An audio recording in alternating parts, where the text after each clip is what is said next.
Rumah nak lelong, pembeli perlu tahu doktor mohon pencerahan. Ini berikutan kepada post saya di mana saya ajak orang membeli rumah lelong. Betul?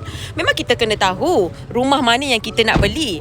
Kalian boleh tengok di Ezab Auctioner, Ehsan Auctioner, E-Lelong, Eng Chan Mau, Rajan Auctioner, semua jenis auctioner, Cincot dan Wasabi Dr. Wani Gold. Tim Dr. Wani Gold cover rumah lelong satu Malaysia. Okay, alright. Memang kita kena tengok. That's why saya kata, selagi tak jumpa rumah yang betul-betul murah, jangan beli. Adalah terjadi dekat seorang junior saya ni. Junior saya ni seorang doktor lah, houseman. Jadi, dia kata dia nak sangat beli rumah ni. Rumah alamat KL.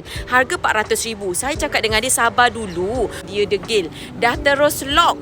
Lepas tu penyudahnya lepas setahun, malam tadi dia wasabi saya.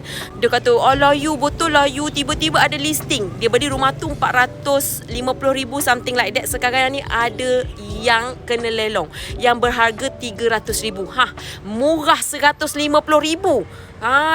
Daripada market value, daripada harga yang dia beli.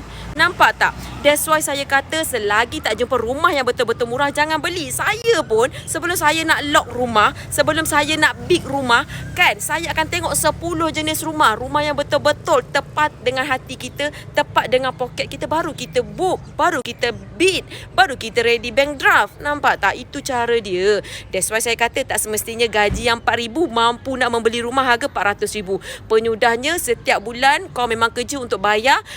Kalau ejen kata, alah beli je, tak ada lagi rumah alamat KL ni harga RM400,000. Penyudahnya memang habislah. Kau dengar kata ejen pun sama sajalah. Jadi that's why saya kata, selagi tak jumpa rumah yang betul-betul murah, jangan beli. Okey, jom join circle Dr. Wani Gold. Saya ajar macam mana nak jadi kaya dengan property, kaya dengan emas, kaya dengan investment yang sebenar. Jom join circle sekarang. Okey, sekarang.